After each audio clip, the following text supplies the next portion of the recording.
Então, boa noite, pessoal. Vamos falar agora sobre as técnicas de amostragem usadas na bioestatística.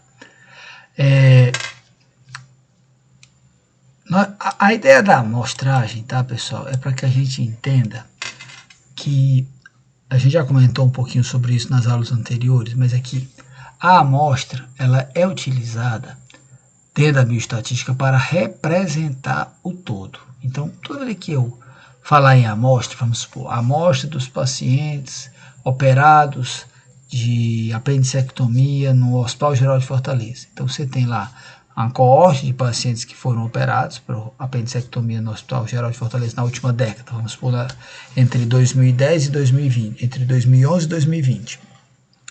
Durante 10 anos, eu operei 6 por mês, vezes 12, vezes 10. Então, eu tenho aí 6 vezes 12, 72, né?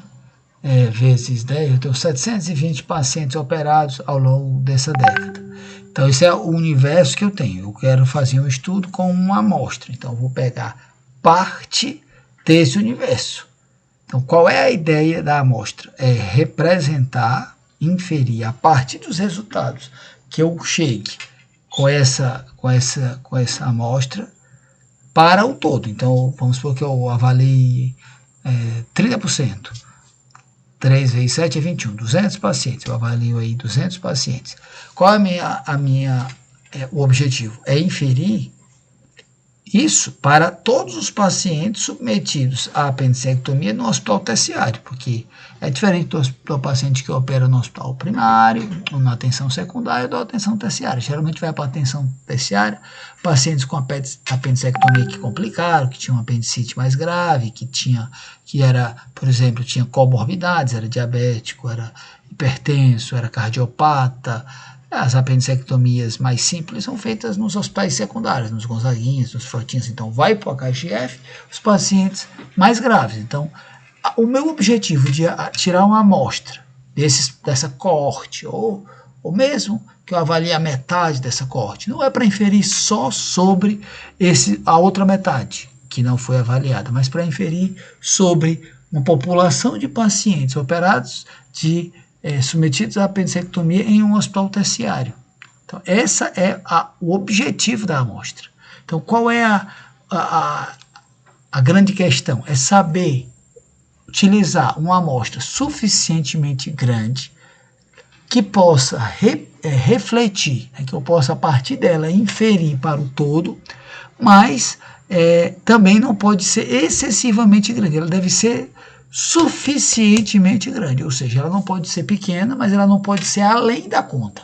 Eu não posso submeter pacientes a um procedimento desnecessário, eu não posso submeter a custo excessivo, eu não posso me exceder em tempo, eu não posso me exceder em risco. Então, são todas as variáveis que uma amostra muito grande causaria mais risco, mais pacientes seriam submetidos ao risco, principalmente se for estudos experimentais, se for estudos de intervenção, se for estudos observacionais, maior custo, maior tempo, tudo isso vai dificultar a apresentação, a conclusão do trabalho.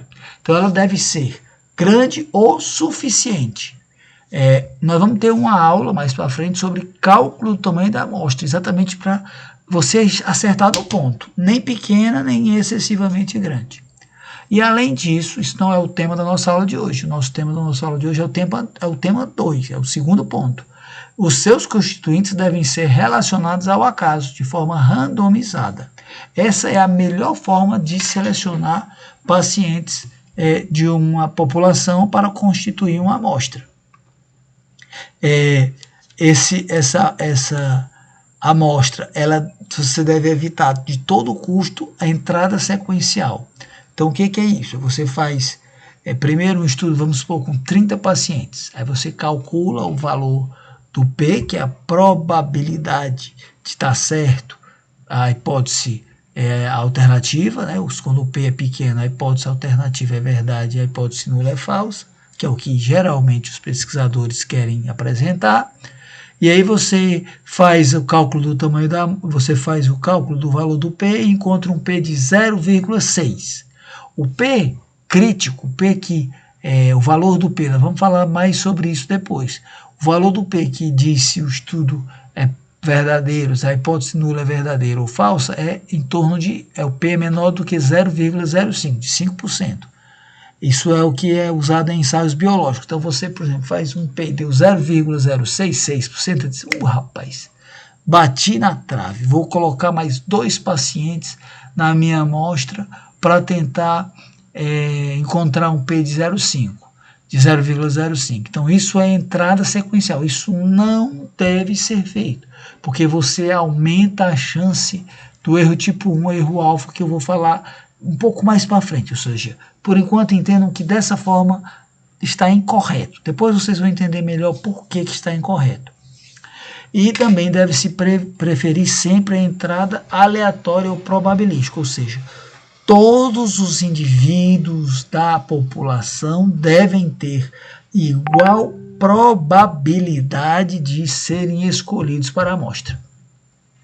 Isso é o que quer dizer uma amostra de entrada probabilística ou aleatória. Eu não posso escolher aqueles que eu quero que participem da pesquisa.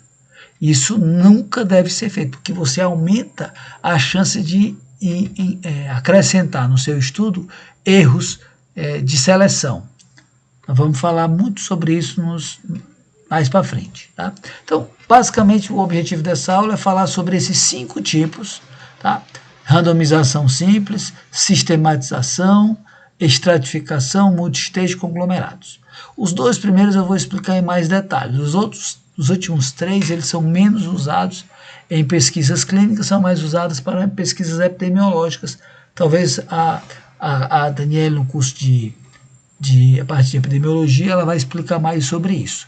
Na minha parte, que são os ensaios clínicos, os estudos de coorte, caso controle, os estudos observacionais, a gente vai ter basicamente essas 2 primeiras formas de métodos de amostragem, que é a randomização simples e a sistematização. Então, qual é a ideia da randomização? Todos aqueles que participam do universo devem ter igual probabilidade de serem selecionados. Então, essa tabela, se vocês pegarem qualquer livro de estatística, vão ter lá, tabela de números randomizados. Essa tabela, elas geralmente foram feitas na metade do século passado por estatísticos, né? E aí nós temos 2 grandes estatísticos famosos, que é o Fisher e Yates, que desenvolveram e que criaram esses números randomizados. Então, vou só dizer como é que é o pensamento, depois eu mostro como é que o Excel faz. Tá? Aqui é uma tabela de números randomizados que a gente pode encontrar em qualquer livro de estatística. Se você um dia precisar, tá lá, tem tabelas, essa aqui são de 2 números, de dezenas. Então eu selecionei aqui onde vocês estão vendo essa marcação, esse quadrado que está marcado aqui de lápis, eu selecionei essa parte da tabela, e eu decidi então extrair dentro dessa tabela, vocês podem ver, ó, começando em 17, o primeiro número, o último 44, se você olhar aqui o primeiro 17, o último 44. Então eu peguei aleatoriamente essa parte da tabela e decidi extrair 10 pacientes de um universo de 268. Imaginemos que eu tenho 268 pacientes no meu ambulatório e eu só posso fazer o estudo com 10, ou seja, eu calculei o tamanho da amostra, eu não posso, né? Eu devo fazer o estudo com 10, eu calculei o tamanho da amostra e obtive o número 10. Então eu tenho que selecionar probabilística e aleatoriamente 10 pacientes no universo de 1 a 268. Então eu começo aqui, o primeiro número 173 se enquadra, o segundo número 770. Por que eu estou pegando 3? Porque eu estou trabalhando com a centena. Então eu pego a dezena mais um número aqui da coluna do lado. Então aqui eu tenho 173, aqui o 770 não incluo, 981 também não, 524 não, 400, 700, 800, 0,74. Opa, 0,74 eu vou incluir. Então está aqui, ó, 0,74, lá no númerozinho verde lá de baixo.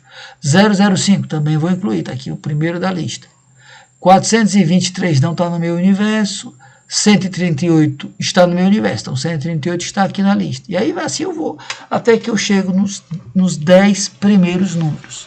Então é assim que a tabela do número de números randomizados é utilizada.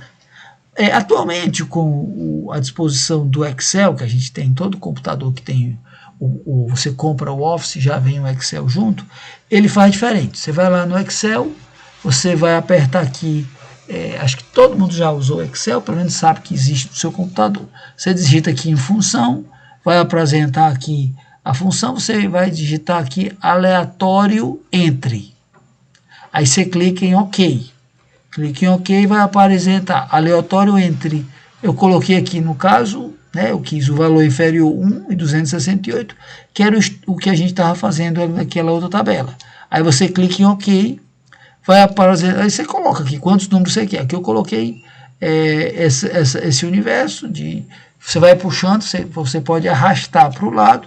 Se você arrastar para o lado, você aumenta o número. Então, independente do número que você precise, o Excel calcula para você uma quantidade desejada de números aleatórios. Então, isso é a randomização simples. Absolutamente fácil, rápido, simples, qualquer computador faz sem nenhuma dificuldade. As pessoas têm muita bloqueio, assim, preconceito com a estatística, e acabam não fazendo essa técnica que é tão fácil de randomização simples e acabam optando pela sistematização. O que é a sistematização? É uma técnica que é muito mais sujeita a viés, muito mais, é mais simples. Ela utiliza intervalos regulares. Você só escolhe, randomiza um ponto inicial. Então, imaginemos que você chegue num ambulatório e você vai usar os prontuários dos pacientes que estão colocados, ordenados por um número de prontuário sequencial. O número de abertura do prontuário geralmente é ordenado pelo dia em que ele abriu, você vai dando um número. Então você quer pegar, por exemplo, 5% da população, você quer que a sua amostra tenha 5%. Então você vai escolher o número entre 1 e 20, para poder dar 5%, por exemplo, você randomiza o número 13. Aí você vai escolher 1, 2, 3, aí você pega o 13, aí vai pegar o 33, porque você vai pegar 5%, então é de 20 em 20. Você pega o 13, o 33, o 53, o 73, o 93, e aí vai até o final que você vai. Os prontuários podem estar dispostos num armário como esse, ou numa gaveta como essa, isso independe. O que você vai de forma sequencial. Esse método é muito mais precário, é muito mais sujeito a problemas do que o método anterior. Por exemplo, aqui se você imaginar que ele mantém um valor fixo, um intervalo fixo, se você tiver, por exemplo, 1 a cada 13, você imaginar um ambulatório que abre um paciente por dia, então você tem 5 dias por semana, você abriu 5 pacientes por semana, abriu um paciente na segunda, na terça, na quarta, na quinta e na sexta. Aí você seleciona só, vamos pôr o número 2. Aí vai pegar o 2, o 7, o 12, o 17, o 22, aí vai. Então qual é o perigo? Você sempre pegar o serviço da terça-feira. Então vamos pôr um serviço de otorrino. Na segunda eu abro um caso novo de nariz, na terça eu abro um caso de ouvido, na quarta eu abro um caso de faringe, na quinta eu abro um caso de otoneuro, que é tontura, e na sexta eu abro um caso de laringe. Então, o que acontece? Quando eu for pegar e só pegar os da terça, eu só vou pegar os pacientes da otologia. É como se o meu ambulatório só tivesse otologia, não tinha as outras especialidades da otorrino. Então, a sistematização ela tem muito mais problema do que a randomização que nós vimos anteriormente. Além dessas duas técnicas, tem a amostragem por estratificação, que é basicamente você repercutir na sua amostra na população, o que apresenta na população. Então, vou dar um exemplo.